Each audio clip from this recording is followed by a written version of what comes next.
morning, ladies and gentlemen. And at the outset, I would like to congratulate ETAuto for holding this Tech Summit 2023. It's an absolutely very, very important event. And I am privileged to be part of this event. The topic given to me is that is auto industry ready to reinvent itself? So that's the topic of my address.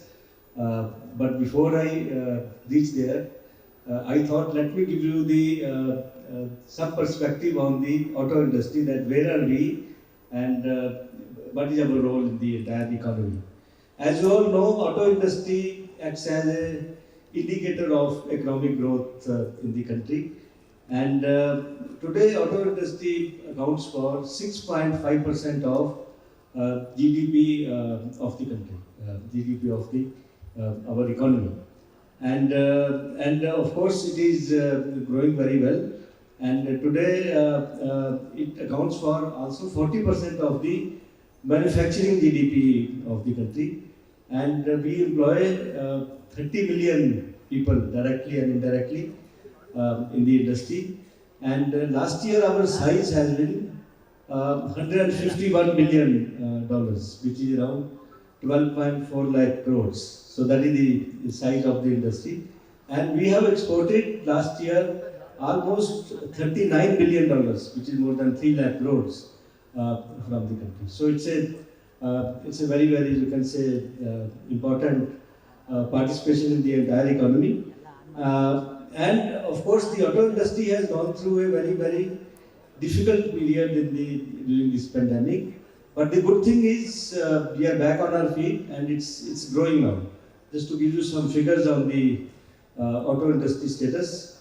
If you take the passenger vehicles, now passenger vehicles last year, our sales, domestic sales, has been around 39 lakhs, which are more than our earlier peak of 34 lakhs in 2018-19. If you look at the commercial vehicles, our domestic sales last year has been around 952,000 units, which is very near to the earlier peak. The earlier peak in 2018-19 was 1 million. However, if you look at two-wheelers are still slightly, you can say, much more than the earlier peak. Last year it was around 15.8 million numbers, around 1.6 crores. This is domestic numbers, whereas the earlier peak was, I think, more than 20 million, around 2 crores. So two-wheeler industry is slightly down more, and similarly three-wheeler industry also is down more. So overall, you can say that the passenger vehicles, which is a very large part of the industry, commercial vehicles, again, very large part, they are absolutely back on their feet. They are growing. They are almost going to cross, passenger vehicle already crossed the earlier peak, and commercial vehicles will cross the peak maybe this year. Two-wheelers, again, it is growing very well now, with the rural economy doing better, and monsoons are also expected to do better. So therefore, I think one good thing is that auto industry overall, it's doing well, and it is expected to do very well. Now coming to the question of that, are we ready to reinvent ourselves? I think that's a very, very pertinent question, because you all know we are all going through tremendous transformation in the country. Specifically, if you look at what are the major areas of transformation, I think the major areas of transformation are sustainability and decarbonization. These are the two most important areas, and if you read various objectives or various announcements which are made by our Government of India, and the Prime Minister Modi has, in the COP26, has given our vision, India's vision on the decarbonization, that we are going to use more and more renewable sources of energy. We are going to set up more capacity. We have to set up 500 gigawatts of renewable energy capacity, and we have to reduce the carbon intensity in the entire economy. By 2030, we have to reduce it by 1 billion metric tons. And of course, we have to reduce the intensity by 45%. And of course, 50% of our energy requirements have to be met from renewable sources. So if these are the Panchamrits given by the Prime Minister, I think as part of that, I think auto industry has lot to do. It has a lot of responsibility. And state, I think the decarbonization and sustainability both are very, very relevant. And the first thing which is most important, which of course the movement already has started, is the electrification.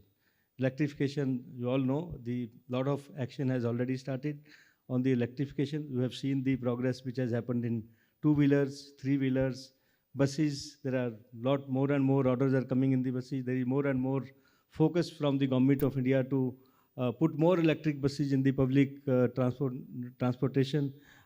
Similarly followed by the taxis, passenger cars. So I think a lot of migration has started happening, but it's not that it has happened as a major part of the industry.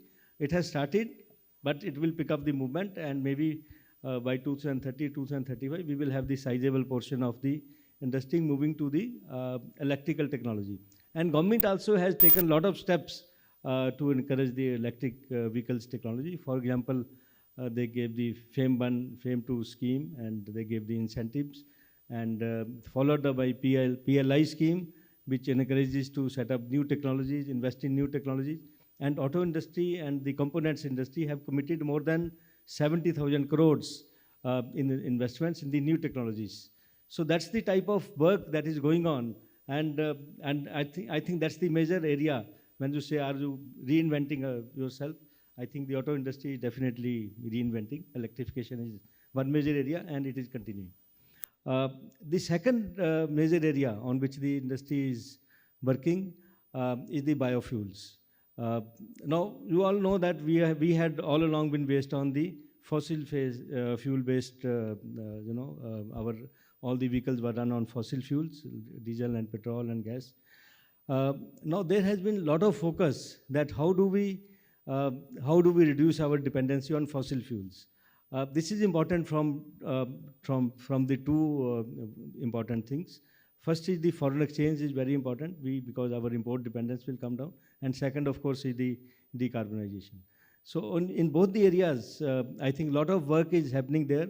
As you all know, if you had visited the last Auto Expo, you would have seen a tremendous display of new technology vehicles where two-wheelers and passenger cars, they displayed a lot of new proto vehicles which are built on flex fuels. Like we are going to start with ethanol blended fuel, 10%, 20%, going to 85%, which we call flex fuel. A lot of action has started on that, and over a period of time, you will see more and more work happening on these biofuels, and oil companies are also readying themselves to offer the flex fuels. So you will see a lot of migration happening towards the biofuels.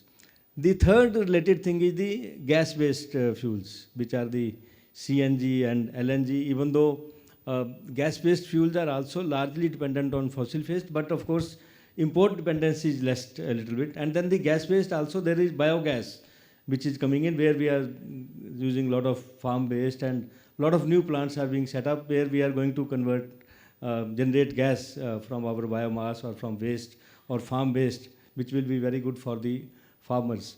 And the auto industry, of course, we have seen the CNG migration. At one point of time, the light and medium duty trucks, around 40% plus sales were happening of the CNG trucks. Of course, that came down a little bit based on some increase in prices of CNG fuel, because that reduced the attractiveness of the fuel.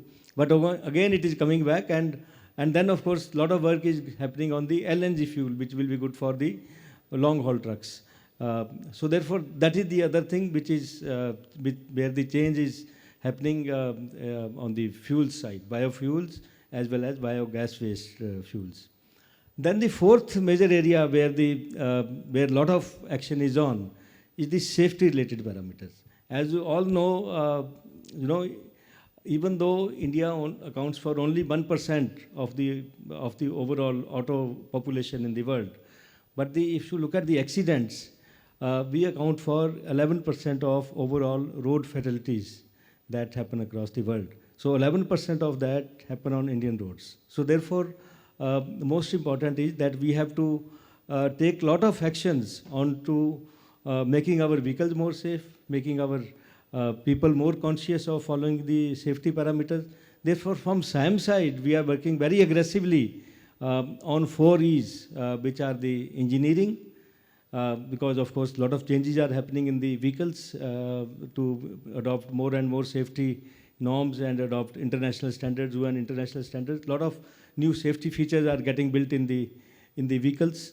And then education is most important. I think education, awareness, telling people that how they should follow the rules, and I think a lot of education. We are working with a lot of stakeholders in this sector to create more and more awareness. We are working with state governments to have more and more awareness programs on the safety parameters. So education, second is the education, and of course the third is the enforcement.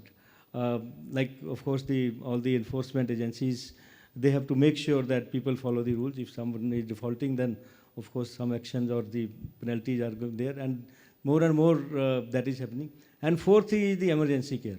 There of course if there is accident, then how fast we are able to save the lives, how fast we are able to take. I think these are the areas where the SIAM is working very well. On the other hand, auto industry is working to incorporate all the safety features in the vehicles. We have seen a lot of safety features which have already come in. More and more are going to come in as we go along and move forward. Then the next pillar of reinventing ourselves is going to be the modernization. Specifically with respect to the trucking industry, I think modernization is very important. We have seen Honorable Minister's statement which was made for yesterday on the making the air conditioning compulsory in the cabins. I think that's very, very important, because once you make the air conditioning compulsory, then it means all the roadside built cabins which are not very safe, those will go away. And the second is the productivity will go up tremendously.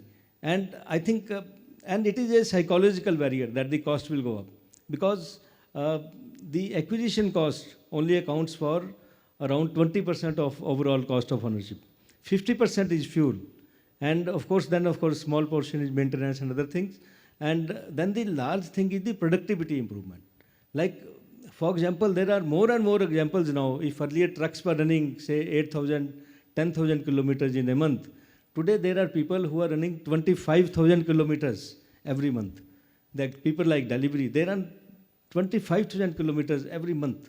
And that's the productivity. Now, if you offer air-conditioned cabins, definitely that productivity is going to get a new leap. So therefore, I think this modernization is very, very important. And with the road infrastructure improving, with the lot of other areas improving, I think this modernization is again is an important pillar of reinventing ourselves. Then the next important pillar is the digitalization.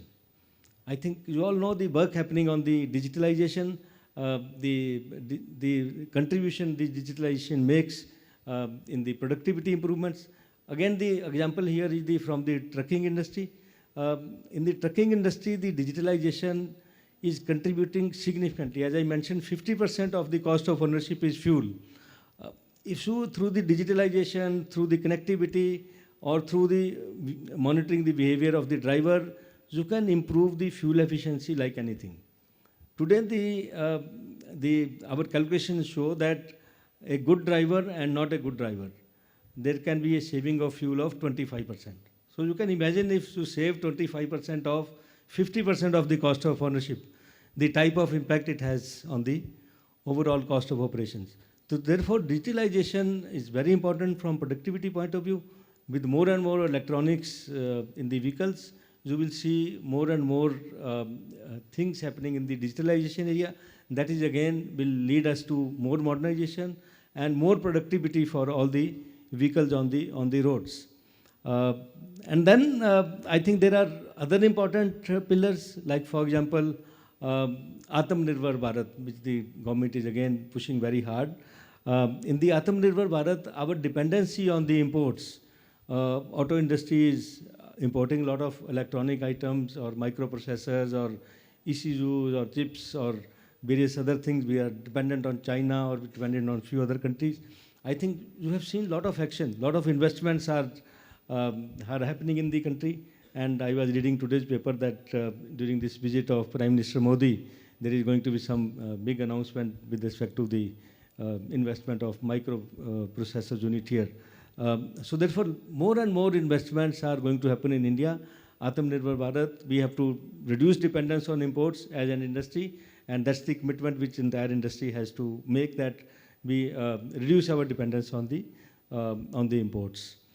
Then the other important thing which the auto industry is doing is the, I think, circularity, or the ensuring that we recirculate the material, be it the batteries or plastic or steel, or and scrapping the old vehicles. Again, we are working in sync with Government of India to have a lot of steps, setting up the scrap centers, or ensuring that the more and material is recirculated, so that we don't draw more and more resources from the earth. So therefore, recircularity is the other important area where industry has to reinvent itself, and a lot of action is on. And last but not the least is the skill building. With all the changes that are happening, I think skill building is extremely important. First of all, I think in the market side, if the customers have to get the service, all our operators in the workshops, they have to know the new technologies, they have to be retrained, they have to be absolutely knowing all these technologies, because when the new vehicles reach the workshops for repair, if they don't know the technology, they won't be able to repair. So skilling the workshop technicians, or creating awareness about the new technologies which are coming in, or our factory workmen. So skilling is again a very, very big step which the industry is taking. So I think I will not, there are lot more areas, but I thought these are the important ones which I should mention, that how the industry is going to reinvent itself. And if the question is, are we ready to reinvent? I think it's definitely yes, and we are reinventing. There is no choice. I don't think there is any choice. If you don't reinvent, we will be out of business. So we are reinventing, and I'm sure we are going to do, continuing to do that, and we will continue to play a very, very important role in the economy. So with that, I will stop here, and thank you very much for giving the patience listening. Thank you.